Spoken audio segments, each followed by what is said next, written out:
2002 and went on to avail some of his election goodies. During his presidency, Kibaki rolled out the free primary education program, unveiled the economic recovery strategy, launched Vision 2030, and initiated the rehabilitation and expansion of infrastructure. We are truly unborable. His reign, however, began amid health issues from the Machakos accident. Kibaki, who was criticized for appointing his elderly peers, took on a laid-back and what some saw as an aloof, old-style school of leadership, a far cry from the eloquent, firm leader that he was as DP leader and as official leader of the opposition. Now, it is important, ladies and gentlemen, to own up that for a long period, there were those of us who believed that we could have cleansed KANU from inside. And it is true that 1988 was our Rubicon. He was not a widely traveled president and was one president who at times did not mind his language. Hakuna mwenyewe hapa au ni mama au ni baba angali anajivuna kutembea mbele ya watu na hana aibu. Mtu kama huyo ni bure kabisa, anahitaji kutwagwa makofi. Hata gari yangu naona inatoroka yeye bure. Mwambie arudi nyuma.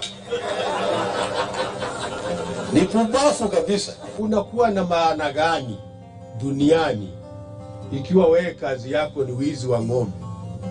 Kweli una maana gani? Huna maana, wewe ni binadamu ya mavi ya kuku. But wrangles complicated his first term as president after Raila Odinga's LDP wing felt short-changed on a pre-election MOU. The agreement had apparently included the review of the constitution to create the position of an executive prime minister for Raila Odinga and an equal share of appointments to the cabinet. Raila's LDP wing successfully mounted a campaign against the watered-down draft constitution fronted by Kibaki in 2005, resoundingly defeating it at the referendum. Following the results of the referendum, the Kenyan people made their decision. That decision will be honored by my government. Kibaki fired the LDP members from the cabinet. In the following year, he would face what was perhaps one of the lowest moments of his presidency, when the Anglo leasing scandal shook his administration, forcing his close confidants to resign. A year later, he sought re-election in the 2007 elections under the Kibaki tenure slogan, with a hitherto unknown political outfit, the Party of National Unity, PNU. Wale ambao mmeshaamua kwamba mtanipigia kura ni wangapi? Haya, inueni mkono tuone. It was to be a hotly contested poll. Kibaki secured his stay at State House after beating Raila Odinga in a controversial outcome that saw the veteran Othaya politician hurriedly sworn in at dusk for a second term. Mimi Mwai Kibaki naapa kwamba nitakuwa mwaminifu kwa Jamhuri ya Kenya.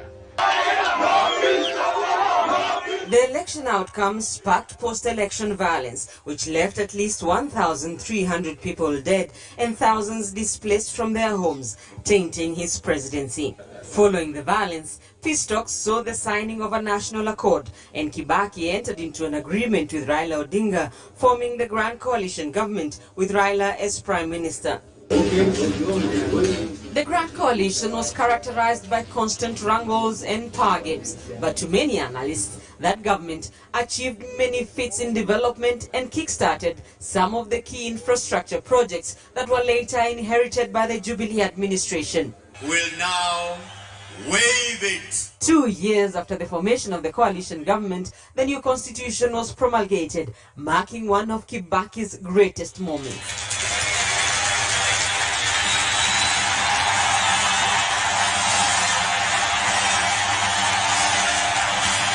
After a decade in power, Kibaki on the 9th of April 2013 handed over power to Uhuru Kenyatta, the man he had beaten in the 2002 election.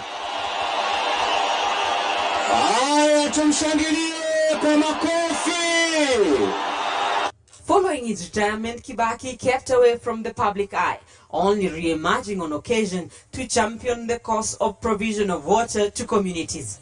He lost his wife Lucy in April 2016 and a month later was appointed the UNESCO Special Envoy for Water in Africa. Emilio Mwai Kibaki, Kenya's third president, may not have managed to exorcise the ghost of corruption and tribalism, but lived up to some of his key election promises. Free primary education and infrastructure development, including the Thika Superhighway, the signature project of his legacy. Tumkaribishe Rais wetu Rita Tinina, KTN News. Thank you so much, Rita Tinina, for giving us that life story of the late President Mwai Kibaki, the third president of the Republic of Kenya. But then here on KTN News, we'll continue giving you an in-depth coverage, only the best way that we can.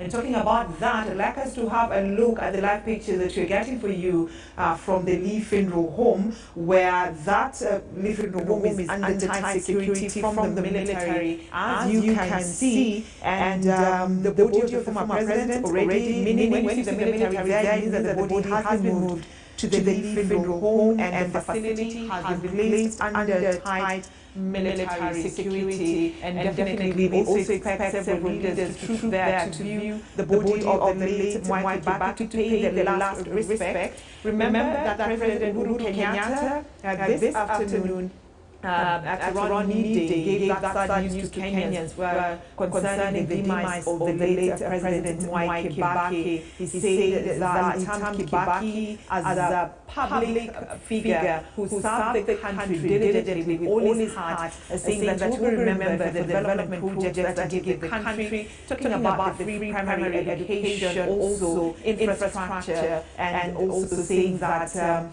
as a leading figure in Kenya's post-independence history, the late president earned the abiding respect and affection of the people of the nation, talking about Kenyans throughout the world, saying that President Kibaki will forever be remembered as a gentleman of Kenyan politics, a brilliant debater during his time in Parliament, and also as a president, whose eloquence, wit, and charm won the day. And he also said that the flag of the Republic of Kenya will be flown at half-mast in all diplomatic buildings and also on the ground, and also give a directive that the flag, the motorcade of the Chief Justice of the Republic of Kenya, and also Speaker of the National Assembly, the vehicles will not have the flag of Kenya as usual. This is so as to pay respect to the late President Mwai Kibaki. He also went ahead to say that the country will be on a state of national mourning until sunset, the day that the president will be laid to rest. But then several leaders have continued giving the tribute to the family and friends of the late president. And let's begin with that of President Uhuru Kenyatta through State House, and he says that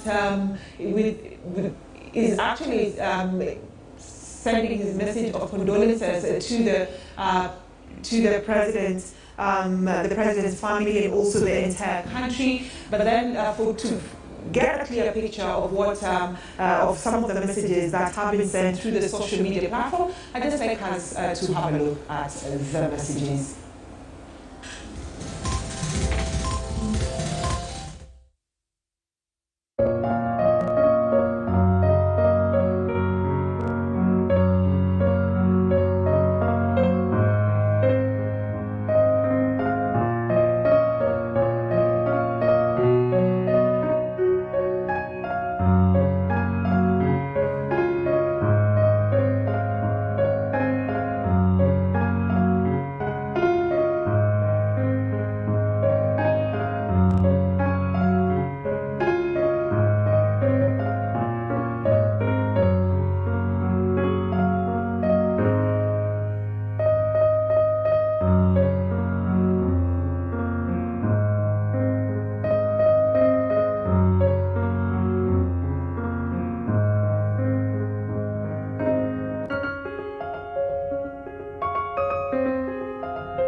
Right, so these are just some of the messages that have been sent by some of the leaders here in the country, and also, just trying to remember the president and the good times, the good memories that they have of him, and talking about the memories of the third president of the Republic of Kenya, the late President Mwai Kibaki. I'd just like us to listen to some of the interesting bites, the sound bites, the speeches that he had during his tenure. Around the whole world where Kenyans are migrated to, we have enormous supply of qualified manpower and women all over the world. And we hope that they will come back and that they will join us in building that new Kenya. So as we think of that new Kenya, please let us make a decision today that history shall be written by historians.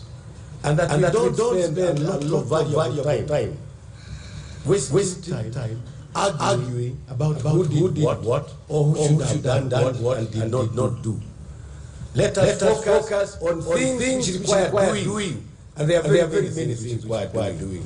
And let us focus on action. And let us focus on creating a sense of peace. A sense of peace is what is needed in this country. More than anything else.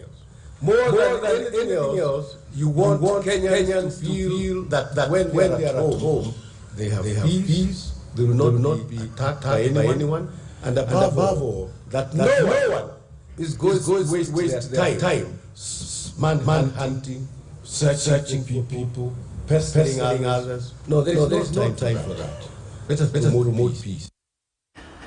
Right, so that is late President Kibaki then passionately talking about the country's economy. We remember tearing the country into economic prosperity during his tenure, that is 2003 and also to 2013. But then let's also have a look at the off that he took after winning the presidential elections back in 2002, and that happened in Parliament. Let's listen in. Now, please arise for the oath of the administrators to His Excellency the President.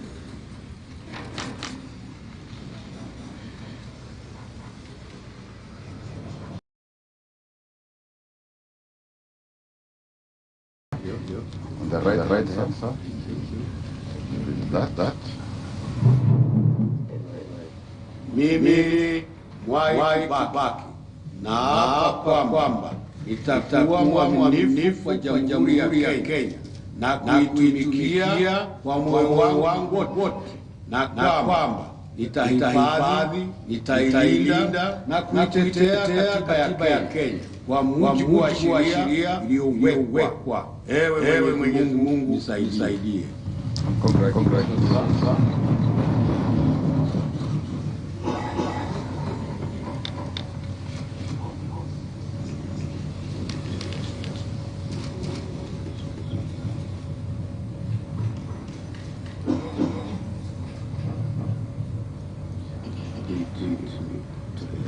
Teacher.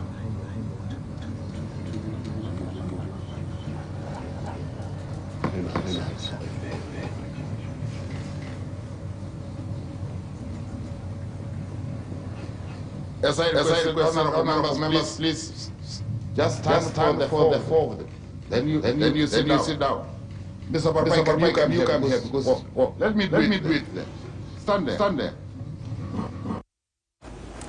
All right, that was the late President Mwai Kibaki, who was sworn into office in a parliament. It was a historic electoral victory, and immediately pledged to go to work to revive the country's ailing economy and fight corruption back then in 2002. And we continue giving you an in-depth coverage of what is happening following the demise of the late president. Let me just continue giving you some of the messages, the condolence messages that are coming up very first. And here we have a condolence message from Baringo Senator, that is Honorable Gideon Moi, who says that it is tough on shock that he has learned of the death of Honorable Mwai Kibaki, the President of the Republic of Kenya. He goes further to say that the style of the President, of the late President, his leadership style continues to be a reference point on how to steer a country towards recovery. He says that the late President Kibaki's politics he did his politics in a gentleman way, devoid of side shows that usually characterize a political arena. And he says that on behalf of himself, his family, and that of Baringo County, he'd like to join the family of the President and President Kenyatta in mourning the late President Mwai Kibaki, and also just remind you that President Kenyatta says that his vehicle, that of the Deputy President, that of the Chief Justice Martha Koome, and House Speaker diplomats fly the Kenyan flag on their motorcades from today until President Kibaki's funeral, and that is an order that was given by the President early this afternoon when he announced the death of President Mwai Kibaki. And we'll continue giving you more details as and when we get here on the news. But then let's have a look at another untold story of the late President Mwai Kibaki has been narrated by Michael Duncan.